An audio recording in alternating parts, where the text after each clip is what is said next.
dire d'ailleurs, dans le cadre de votre travail, du fonctionnement de la crèche.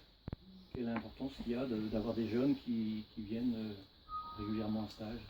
En fait, le métier de la petite enfance, de toute façon, on est voué à faire des stages. Ouais. On a toutes commencé comme ça aussi. Passe par la Donc pratique. voilà, c'est ça. Passe forcément par la pratique. Tout à fait. C'est vraiment dans la pratique qu'on apprend vraiment. Bon, il y a la théorie à côté qui aide, mais voilà, après, il y a aussi tout ce qui est spontané, qu'on ne voit pas forcément dans la théorie, et tout ce qu'il va falloir apprendre sur place, quoi. Donc voilà. Et dans le fonctionnement, justement, ces stagiaires, ils apprennent la partie théorique en cours et ils viennent découvrir la pratique chez vous ou dans d'autres établissements. Et donc, quand ils reviennent en formation, en fait, ils ramènent en formation ce qu'ils ont vécu, ce qu'ils ont découvert en stage, quoi. Je sais pas si tu peux dire deux mots un peu sur ton passage ici, sur ce que tu as appris, sur ce que tu as vécu. Ouais. Du coup, j'ai passé 14 semaines. La première semaine, c'était de l'observation, parce qu'on peut pas. On est obligé de connaître les enfants, de voir leur développement, etc. Et au fur et à mesure du temps, j'ai pu donner des repas, commencer à faire l'échange. Et comme avec le CAP, on m'est amené à faire l'entretien des locaux. Du coup, j'ai pu plier du linge, désinfecter les tapis. Oui, voilà, ouais. L'accueil des familles aussi, tellement non? J'ai pu voir comment ça se passait. Après, j'ai pas fait de transmission ni rien, mais j'ai pu voir comment ça se passait. Donc, je sais pas, je me dis un peu. Pourquoi avoir choisi le CAP Petite Enfance par alternance, justement? Pour pouvoir découvrir d'autres métiers aussi, de la petite enfance. Et comme je passe mes concours de JE, ça m'a permis de voir aussi le métier, les différentes activités proposées, les différents professionnels de la crèche. C'était un moyen pratique aussi, parce que c'était pas très loin de chez moi. Donc, et pourquoi c'est spécialement au Papillon qu'on il y a un partenariat particulier? Non, c'est au Papillon parce qu'on s'est dit que c'est une crèche qui vit bien, qui a pignon sur rue, on va dire. Et c'est une crèche, une crèche d'entreprise qui fonctionne depuis quelques années et qui a, 2009. qui a du recul et puis avec laquelle on est content de travailler puisqu'elle accueille nos jeunes et forme nos jeunes, on va dire forme bien nos jeunes puisque pour qu'elle soit là, Marion, c'est pas un hasard non plus qu'elle ait voulu se déplacer. Si elle s'était pas plu ici, elle ne serait pas forcément venue. Voilà. Donc voilà. Vous avez combien d'autres lieux de stage? Alors on a un lieu de stage par stagiaire, donc on a des lieux de stage, oui, on en a quinzaine, beaucoup. Donc, on en a beaucoup de lieux de stage. On travaille aussi avec la crèche à Souris-Verte à Loudéac, on travaille avec des familles, on travaille avec plein de choses. Beaucoup d'écoles aussi. Des écoles, des écoles maternelles. Tout ce qui est en contact direct avec l'enfance. Je sais pas, tu as des projets, tu l'as dit. Ouais. Donc l'émission Confie aussi, tu m'as devancé, donc tu as dit un peu tout ce que tu faisais. Et on vous laisse des responsabilités, je veux dire, vous les laissez. Voilà. Une fois que vous avez cerné un peu la personnalité, tout à fait. vous laissez. Après, voilà, ça c'est au titre de la référente, c'est elle qui verra selon la personnalité. Ça dépendra en fait des objectifs de stage en priorité, de ce que la stagiaire a à faire par rapport à son stage, sa demande, et aussi à sa façon d'être, à voir comment elle s'intègre à l'équipe, à voir comment elle s'intègre dans le milieu professionnel. C'est pas toujours évident. Et puis selon ça, effectivement, après, les responsabilités arrivent. Après l'observation. Ouais. Il y a toujours en fait un temps d'abord d'observation, après un temps où on veut voir par exemple un change, on va observer d'abord comment on fait le change, on va pouvoir poser toutes les questions nécessaires, et puis après effectivement on va faire le change avec la personne à côté pour pouvoir en même temps échanger sur la façon de faire, qu'est-ce qui a été, qu'est-ce qui n'a pas été, comment on se réévalue, voilà. Donc je sais pas si je vais poser la question, un peu aux deux je pense, le CAP justement par alternance, les débouchés sur le territoire, je veux dire, Alors, pour le CAP par alternance. Enfin, le CAP est général, donc il faut alternance ou non. Voilà. Pour le CAP, enfin petite enfance en tout cas, les débouchés, on peut après travailler en crèche. Hein, puisque, nous, dans notre structure, en fait, de toute façon, on accueille au minimum les personnes ayant un CAP. Hein, c'est vraiment le minimum. Après, sinon, on peut aussi travailler en maternelle. Hein, centre de vacances peut-être. Avec des petits. Il me semble. Voilà.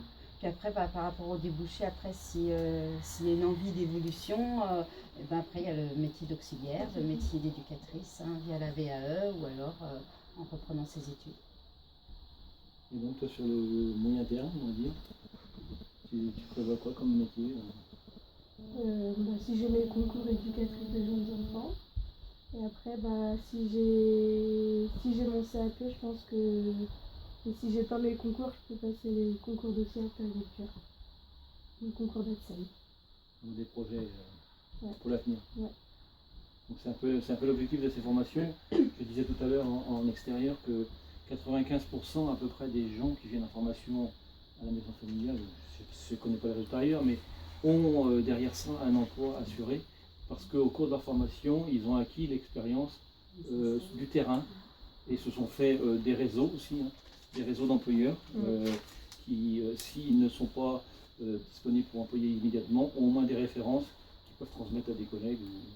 C'est l'importance. Et c'est vrai en CAP petite enfance, mais c'est vrai aussi en service à la personne, pro service à la personne, où on travaille beaucoup avec les écoles, les hôpitaux, les maisons de retraite, et où on a vraiment aussi beaucoup d'insertion après la sortie de Bac Pro dans ces établissements.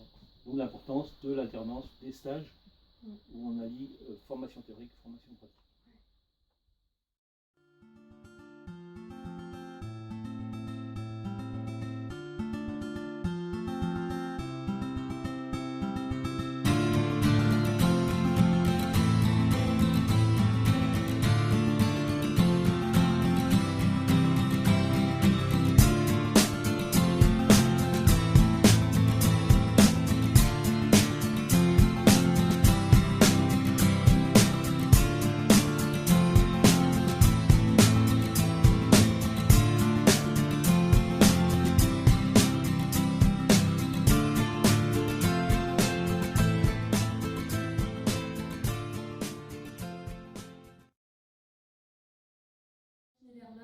Responsable du service enfant-jeunesse au CIVU d'Uzel. Le CIVU est composé des communes d'Alinax, ARV et Uzel. Le CIVU a en charge toute l'enfant-jeunesse sur les territoires, c'est-à-dire les écoles publiques et privées d'Uzel, le centre de loisirs, le restaurant scolaire et l'accueil périscolaire et les TAP qui ont lieu à l'école publique d'Uzel, car l'école privée n'est pas passée au TAP pour le moment.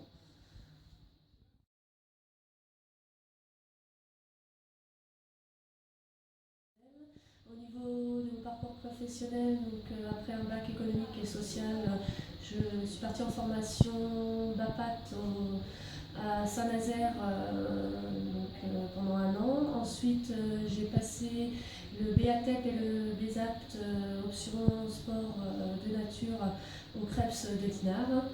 Et par la suite, je suis entrée à l'ancienne avant le CIVU, il y avait la communauté de communes d'Uzel, en 2004, et depuis, j'ai évolué au niveau du poste en tant que responsable de service. Par ailleurs,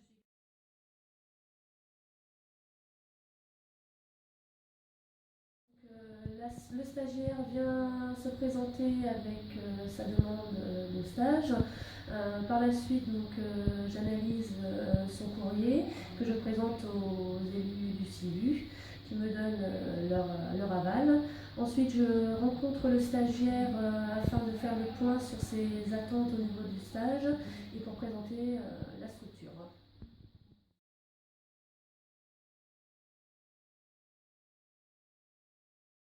Différents métiers sont visibles. Ici, au niveau des bureaux administratifs, de la gestion administrative et financière du CIVU, moi en tant que responsable du service enfant-jeunesse, ma collègue en tant que comptable et secrétaire de direction. Il y a également au niveau des écoles les institutrices, instituteurs, le directeur et les ATSEM, et également les agents d'entretien qui viennent pour le ménage. Au niveau du restaurant scolaire, il y a le responsable, M. Gerveno, et son adjointe qui préparent les différents repas pour les enfants des deux écoles. Et au niveau de l'accueil périscolaire, il y a également des animatrices qui encadrent l'accueil périscolaire et qui sont formées BAFA ou BFD, tout comme le centre de loisirs durant les vacances scolaires.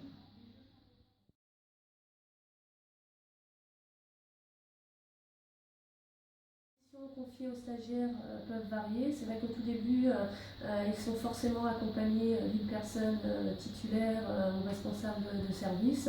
Donc au niveau de l'encadrement des enfants, donc on demande de faire attention à tout ce qui est la surveillance, la sécurité, aussi la prise en charge des enfants qui sont plus en difficulté. Et au fur et à mesure du stage, on demande aux stagiaires d'être de plus en plus autonomes, notamment dans la préparation d'activités pour les enfants. Donc voilà, tout ce qui est, et après, donc, tout au long du stage, on fait des points avec le stagiaire sur sa façon de voir les choses, s'il a acquis des savoirs ou s'il veut développer, s'il veut en développer d'autres sur d'autres situations auprès des différents publics.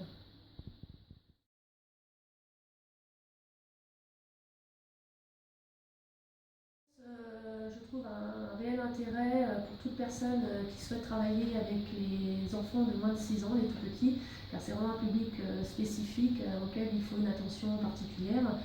Et notamment si le souhait du stagiaire est de travailler en tant qu'ATSEM ou centre maternelle ou même en centre de loisirs spécificité enfants de moins de 6 ans, car c'est important pour nous, notamment dans nos structures, d'avoir des personnes formées pour ce type de public qui, je le répète, demandent une attention particulière et une sécurité aussi importante.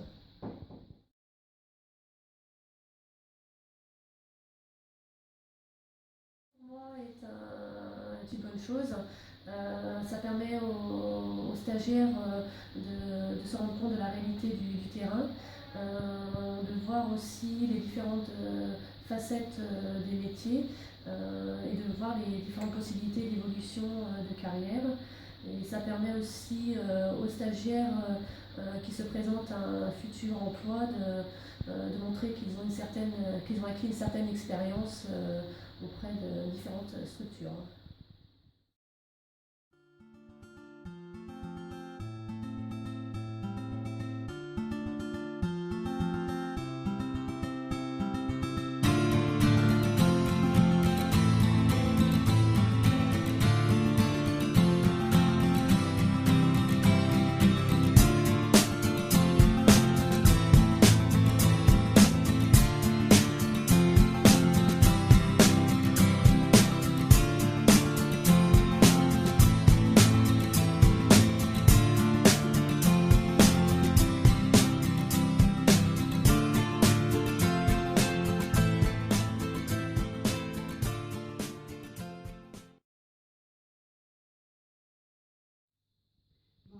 Je m'appelle Thérèse Michel, je suis assistante maternelle et j'ai décidé de travailler en MAM parce que travailler à la maison, j'ai testé pendant une année et il me semblait plus évident de travailler en MAM par rapport à beaucoup d'avantages.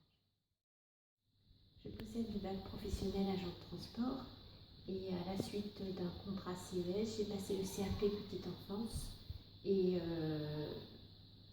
j'ai travaillé comme ATSEM pendant 15 ans dans une école maternelle. À la suite de ça, j'ai travaillé une année assistante maternelle à la maison et je suis partie pour le projet MAM l'année d'après. Je m'appelle Stéphanie Postnik, j'ai une licence en sciences de l'éducation. J'ai travaillé pendant plusieurs années en tant que professeure des écoles remplaçantes.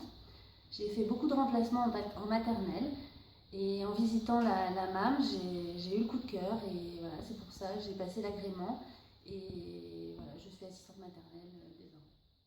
Je m'appelle Lise Roland, j'ai le niveau CAP coiffure, mais j'exerce depuis 2004 en tant qu'assistante maternelle et j'ai rejoint la MAM en 2013.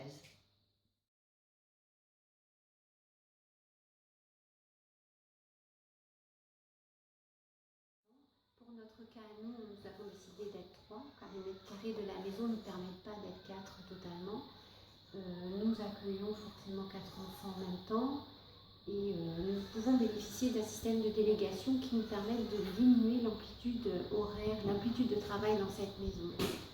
Voilà, notre choix est vraiment évident quand on pense à tout le côté pratique d'être 4. On peut fonctionner par atelier et favoriser l'éveil de l'enfant pour l'amener vers une autonomie un petit peu comme avant l'école, comme s'il manquait un petit stade. Ils peuvent travailler par groupe et ils apprennent à être plus sociables, plus facilement dans toute leur démarche vers l'autonomie. Un des avantages aussi que nous avons en MAM, grâce à la délégation, c'est que nous pouvons sortir à la médiathèque, à la ludothèque ou autre part avec un groupe d'enfants sans perturber le rythme des bébés et qui peuvent rester avec une autre assistante maternelle pendant la sieste par exemple. La MAM ne fait pas de concurrence aux assistantes maternelles, ni aux micro-crèches, ni aux crèches. Nous sommes juste un mode de garde supplémentaire pour les familles. Ça diversifie les modes de garde pour les parents sur l'IDEAC. Pour ceux qui préfèrent une assistante maternelle et le cocooning à la maison, peuvent faire le choix de l'assistante maternelle à la maison. Il y a également la crèche et nous qui avons une microstructure, nous pouvons accueillir jusque 12 enfants.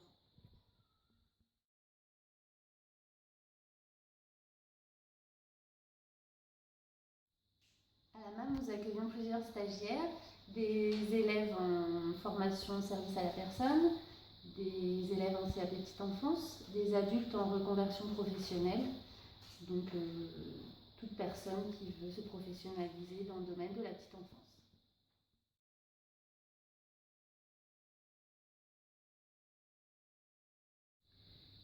Tout dépend de la nature du stage, mais en général, la première journée est observée.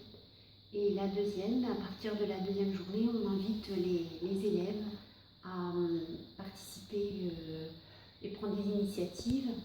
Et dans la semaine, pourquoi pas faire une activité bricolage ou autre pour se tester par rapport à un groupe d'enfants.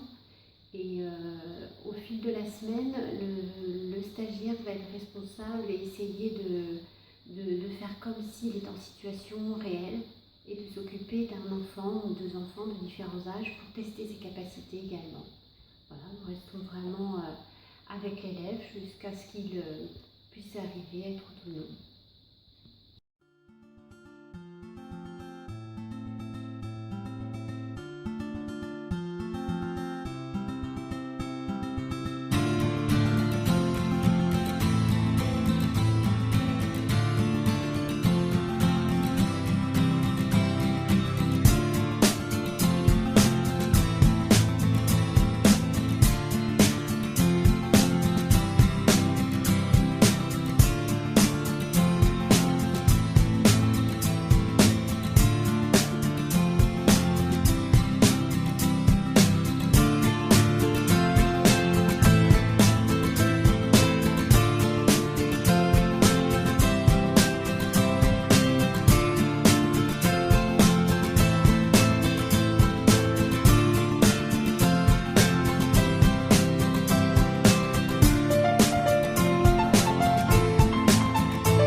Bonjour, je suis Cathy et j'occupe le poste d'agent de crèche à Multi-Accueil La Souris Verte à Loudéac.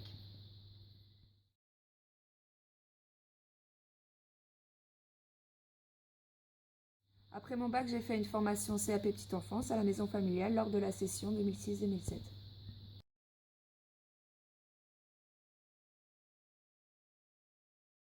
Dans mon travail, je suis entourée d'éducatrices de jeunes enfants, d'auxiliaires de puériculture, ainsi que d'agents de crèche dirigés par une infirmière.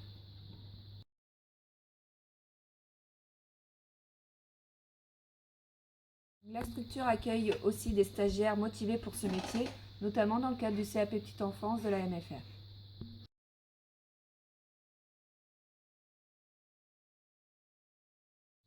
Les stagiaires qui sont accueillis à la Souris Verte sont d'abord là pour observer le fonctionnement d'un multi-accueil. Des missions telles que la mise en place d'activités d'éveil, la prise de repas ou le soin à l'enfant leur sont confiées, tout en étant accompagnés d'une référente professionnelle.